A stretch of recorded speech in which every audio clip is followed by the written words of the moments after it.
Hi, everyone. Judge Andrew Napolitano here for Judging Freedom. Today is Monday, December 8th, 2025. Alastair Crooke will be with us in just a moment on Trump's bait and switch and Netanyahu's extortion. But first, this. History tells us every market eventually falls. Currencies collapse. And look at where we are now. 38 trillion in national debt. Stocks at record highs defying gravity. So what happens next? Groceries, gas, housing, everything's going up. And this dollar, it buys less every day. When the system breaks, your stocks won't save you and your dollars won't either. But one thing will: gold. I've said it on my show for years. Gold survives collapse. Central bankers know this and billionaires know it. That's why they're buying more. Is it too late to buy, or is it just the right time? Call my friends at Lear Capital to find out. Ask questions, get the free information. There's no pressure, and that's why I buy my gold and silver from Lear. And right now, you can get up to $20,000 in bonus metals with a qualified purchase. Call 800-511-4620 or go to LearJudgeNap.com today. Alastair, good day to you, my friend. Thank you for accommodating my schedule. Before we get to your understanding of the latest communications between President Putin and President Trump's negotiators, let's start with Prime Minister Netanyahu and his bizarre 100-page request of President Herzog for a pardon. What kind of pressure is Netanyahu putting on the president of Israel to pardon him in these three criminal prosecutions? Well, he's making very explicit threats. He's saying, if you don't do this, and if you don't do it in a way that is satisfactory, I'll burn the system. I'll burn it down. And he's suggesting that he can. Now, the system is very fragile at the moment. There are three main pillars to the old system, the old Israel that perhaps we thought we knew. One of them was the Supreme Court, the other was the judiciary, and the third was the military. And all of those are now on the back foot under the pressure coming from Netanyahu. All of those are actually collapsing. Even the Supreme Court is backing off in many ways. It's still there, but it's backing off. So he has quite some leverage over the system at the moment. In terms of the civil war, which I've often been talking about, basically the right are winning this war against what they call the Israeli deep state, i.e. the Supreme Court, the judiciary, and the military. And he's just won over the military by Netanyahu by really saying, well, actually, there won't be an inquiry about my role in what happened to the lead up to the 7th of October. Actually, we're going to fire some mid-level generals because of their failure on it. So even the military is on the back foot. So he's pressing the president and says, listen, normally there's always been the understanding that if he was given a pardon, then Netanyahu would leave power, would go. And that has been part of the idea. And he says, no. I'm not going to do a plea bargain. I'm not going to leave office, and I'm not going to leave even if I get a pardon, because normally you would expect after the pardon that he would leave office. That has been the calculus, at least in Israel, that he would go. And he's saying, no, I'm going to fight the election, and I'm going to stay on, and I'm going to pursue this. And we're on the second stage. I'm just about to start a new process in Gaza because really we've effectively done phase one, and now we're moving to phase two. In fact, what has happened is really the Palestinians are being slowly moved into and corralled into what is about 40% of what used to be Gaza. And for goodness sake, Gaza is a small enough territory as it was then for the millions that lived there. So they've moved them in, and they've hemmed them in with this invisible yellow line. And anyone that goes near to this invisible line gets shot, including children. But you can't see it. That's the problem. There's this yellow line, which they say was put on a map in the discussion with Witkoff and Kushner, which is the line of withdrawal of Israeli forces at the end of phase one. This is the first line, then there's another line, and then there's a final line. Let me just stop you for a second. There's no actual line on the ground, but if you cross an imaginary, unseen line, they'll kill you. Yes, exactly. You have it nailed down. Yes, exactly. And that's what's happening. 2 children were killed the other day. They were going out to get some bread. And the Israelis claim that they unintentionally crossed the yellow line, so they were shot dead. And this is going on. There are, despite this being a ceasefire and almost complete, I believe there's just the remains of one body that is very difficult to locate, but all the other bodies have been returned to Israel. And so really it should be ending, but actually Israel continues attack. Drones assassinated a man, all his sons, his whole family. Just last night they go in and attack it. And so there's a big, if you like, second phase of periodic, if you like, attacks despite the ceasefire by Israel. They keep on attacking with drones, with killings, with some assassinations. But despite this, the Israelis themselves say that they see Hamas is strengthening, Hamas is control. The Hamas recently killed the Abu Shabab, who was this, if you like, gang leader in Gaza that was recruited by the Israelis to sort of police Palestinians. This is what they'd done years ago in Lebanon. It was called the SLA, South Lebanon Army, and it was a group of mostly Christians who were recruited by Israel to attack Hezbollah.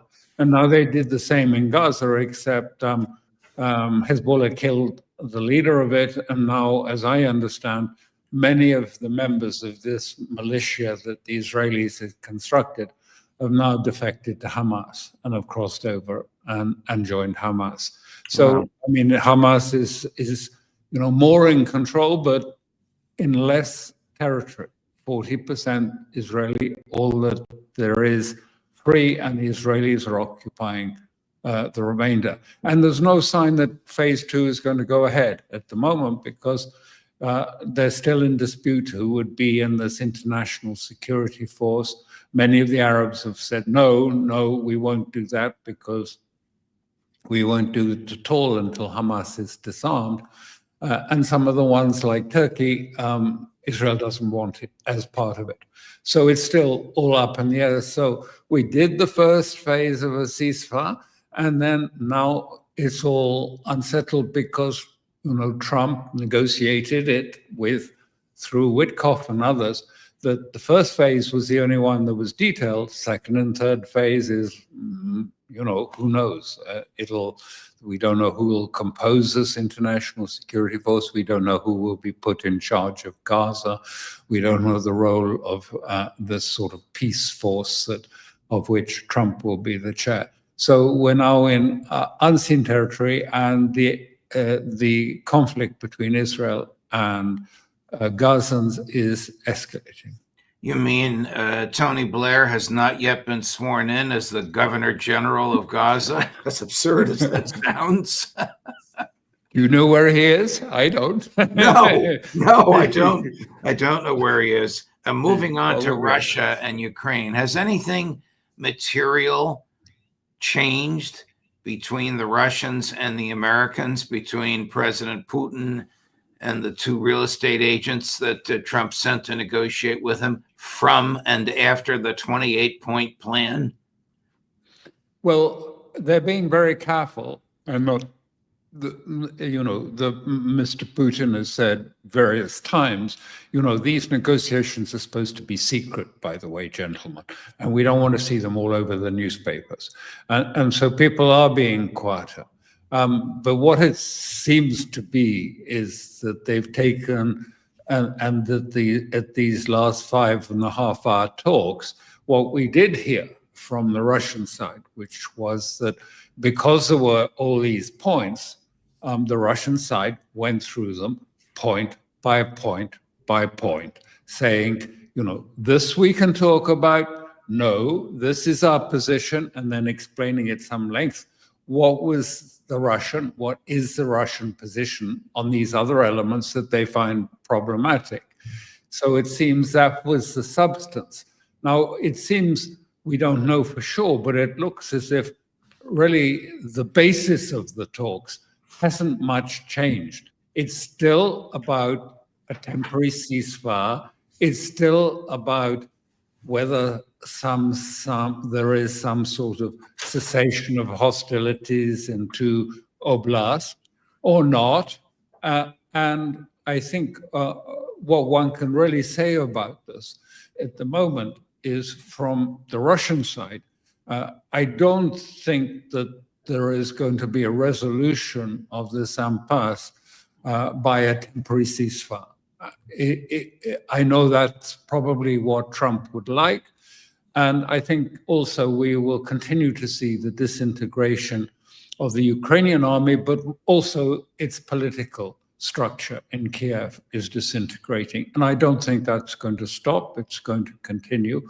And I don't think Russia is going to stop taking territory. Here's President Trump last night at the Kennedy Center talking about President Zelensky. I don't know how he knows this, but he claims President Zelensky hasn't even read the 28-point proposal. I'll let you listen and you can tell us what you think. Chris, cut number 6. What's your next step in Russia-Ukraine talks after last week's negotiations? So we've been speaking to President Putin, and we've been speaking to Ukrainian leaders, including President Zelensky. And I have to say that I'm a little bit disappointed that President Zelensky hasn't yet read the proposal. That was as of a few hours ago. His people love it, but he hasn't. Russia's fine with it. Russia, I guess, would rather have the whole country when you think of it. But Russia is, I believe, fine with it. But I'm not sure that Zelensky's fine with it. His people love it, but he hasn't read it. Good Lord, does he know what he's talking about? No, I mean, it's not really worth saying much about. The Russians love it. The Ukrainians love it, apparently. Everyone loves it. Zelensky's the only problem. Therefore, we're on the brink of a deal. And I think it's still stuck on the fundamental dilemma, the impasse. I mean, I don't know it because we don't know exactly what happened. But I think Trump still would like to have, if you like, a short-term gain in saying, I brought an end to the killing. I've stopped the war. And as temporary ceasefire, he wants something that is vague, that is short-term, that is not legalistic. And Russia wants something that is long-term, like a treaty, that is fully legal and is written on paper, that it is very clear. They don't want to go back to that period when they were told after the reunification of Germany, oh no, it's not an inch more. NATO won't move an inch more. We're not going to move further. And of course, now when they're asked about it, the Americans these officials say, well, was that written down? Was that already agreed? Who agreed it? Was it someone who had a mandate to agree these things? And of course, what we see with the present negotiations is that neither Witkoff nor Kushner are members of the administration and certainly haven't been given a mandate by the Senate or any other body to negotiate on behalf of the United States. That's a different thing. The only person who has that role at the moment is Marco Rubio. And the word is, we don't know for sure, that he doesn't believe that Putin is ready to move on this. He believes that further pressure is necessary on Putin, sanctions or other pressure on it. So some of these difficult points, like the security guarantees, because the Europeans are desperate, to be the people who will be the guarantors of security and will then use that position to rebuild the Ukrainian forces, to rearm them, retrain them, and continue the war. Because as you can see from the cries coming out of Europe after they read and heard the national security strategy that Trump signed off on about Europeans. The Europeans are desperate to keep the war going, and I suspect they're meeting now to discuss it. And I'm sure Zelensky is getting the message. You must not retreat from Pokrovsk. You must not retreat on any position. You've got to hold on to your positions, even though they're untenable. They are surrounded, and the Russian forces are just, they are encircled and trapped. And they're saying, go on, because Europe cannot imagine the war to end. They want it to continue, whether it's in 3 years' time or now. This is, they believe, their only leverage in getting a solution that is one in which, as they see it, Ukraine emerges from it as a sovereign power with the right to join NATO, the European Union, and to rearm. I mean, this is the impasse. Do they really think that can be an outcome? Or actually, before you answer that, isn't MI6 giving the Prime Minister of Great Britain, and from him the others, a realistic view of things on the ground? I doubt he is giving it a realistic view. I remember a former head of MI6 coming back just before the Iraq war, Mr. Dialov, and he came waving a piece of paper to the Prime Minister and said, oh, it's done. The decision to attack Iraq has been made by the president. It's going ahead, and they want the intelligence to be fixed around the policy. We're going to war. Let's make the intelligence support that. And that was in writing, and that's public now. So we know that they're probably not getting the answer. But I tried to set out in paper that I just wrote how much Europe built itself around these pillars. It built itself around a really fawning relationship with Mr. Biden. This is not party political. I'm just saying the reality. They actually fawned on Biden. We had the German foreign minister at the time after Biden's talk in Warsaw which was very Manichaean, dark and light. We are the forces of light. Russia is darkness. Trump and the Republicans are also these dark forces, and we must take it. Now, she went and said, we want to be part of that. We want to be. This was Baerbock. And she said, we want to be part of it. We want to ally ourselves. We believe in not treaties as trade as the solution to problems, but military strength. And we want to be part of your military structure in this war against Russia. And so much was built. This was a European Union that had, there was a complete lacunae it had no identity. It was 27 states and they had no identity. And a war with Russia that Biden seemed to be pursuing gave them the values that would allow them to sort of come together. Yes, this is light and dark, this is good and evil, we're on the side of good and light, and Russia is evil and autocratic. You've only got to look back at that speech. And then after the speech, I mean, you see Ursula von der Leyen saying almost exactly the same. Manichaean type of darkness and light, radical feeling. And this was the only thing that the Europeans could use to try and give some sort of meaning and identity to the European Union then. And they've stayed with it. And they don't know how to get away from it because they are frightened of the consequences of so doing. What are they saying to each other this morning after the national security strategy came out? Well, they're saying very, very bluntly to each other, they're saying, oh my God, Trump is going to betray Ukraine. Trump going to betray. I mean, how is getting a solution with Russia betraying Ukraine? That's what they are saying, and therefore that's what I imagine is going on even at this moment in London, where Merz and Macron and Stom are scheduled to meet this morning, and they will tell him, don't back down before Trump. You must continue.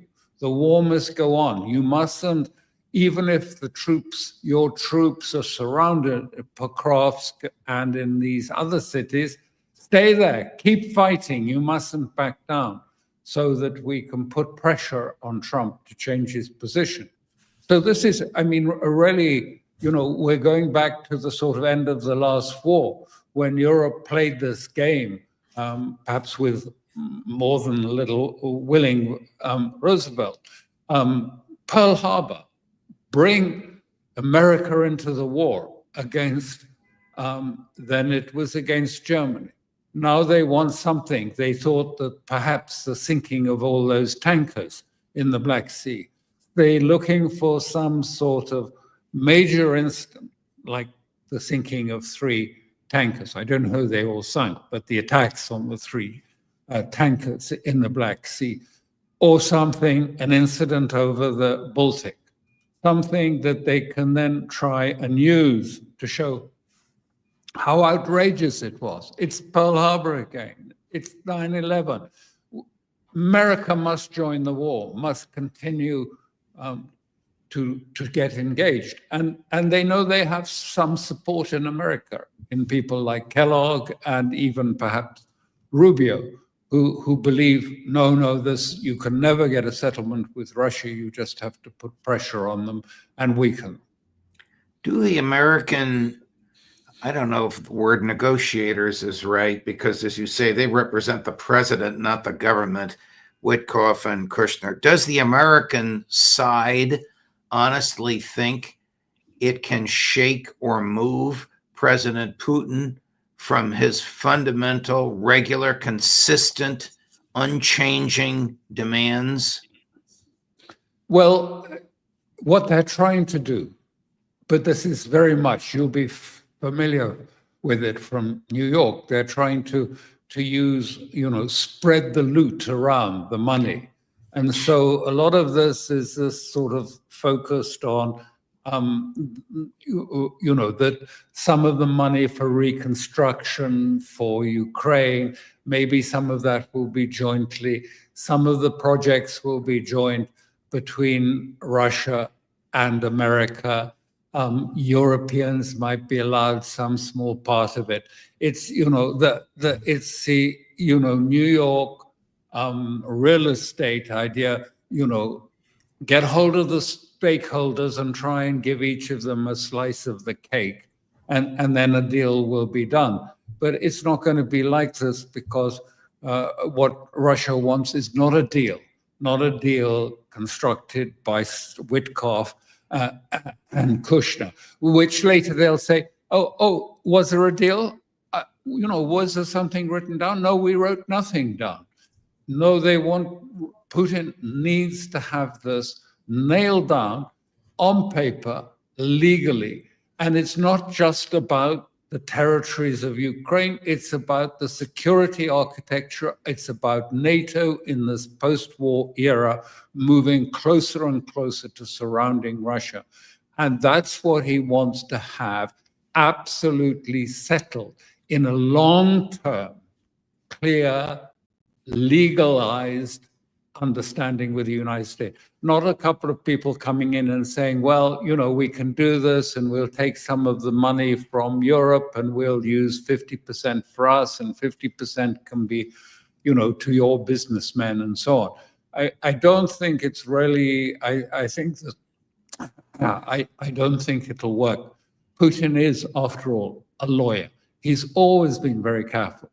You've seen it yourself. I mean, you being a legal person, I mean, he's always absolutely precise in having things legally correct, whether it's, domestic Russian matters or whether it's foreign matters. And he made a mistake, and he knows he made a mistake with the German chancellor, with the Minsk agreements, which he later admitted freely. They never intended to implement. We did Minsk so as to give the Ukrainian army more time to regroup and prepare for the next round. She said that very clearly. Merkel said, it was a cheat, a deceit. We went in there trying to give the Ukrainians more time. And Putin, to his credit, says, I was deceived and I won't happen again. So I think he does mean to have this. And he made the point when he went on to Kazakhstan and he gave this interview and he said, look, who was in this meeting and who wasn't in the meeting? Well, two people. One was Lavrov and one was Rubio. Why wasn't Rubio there? He is mandated by the United States to be the person that can pursue these matters. And where is Lavrov? Well, we're not at the stage yet where I think Lavrov needs to be engaged because he is the proper channel to have a serious, professional, properly staffed negotiation. And he is not coming because we haven't reached that stage. We haven't got anything solid yet to move to that stage. Only when that happens, then it has to be between Rubio and Lavrov, not people who have, friends or son-in-laws of the president. You have to have someone who is able to take this forward in a highly professional way. And so he made that point very clearly. In fact, that was his message to the fact that Rubio was not in the team, that it was two people without mandate. He said, no, look, Lavrov is ready. We can have a proper talk. We can have professionals from both sides, teams, deal with all the points in your speaking notes, turn them into something substantial. But that is done that way. It's not just done by having nice chats in that hotel in the middle of Moscow. Alastair Crooke, thank you, my dear friend. Terrific analysis on both Netanyahu and the latest in Moscow. All the best to you. We'll look forward to seeing you next week. Thank you so much, Judge. All the best to you, too. Thank you. Coming up later today at 10 o'clock this morning, Ray McGovern. At 11:30 this morning, Larry Johnson. At 1 o'clock this afternoon, a new guest, John Kiriakou, longtime friend of mine. John is the only CIA agent who went to jail over torture for reporting it.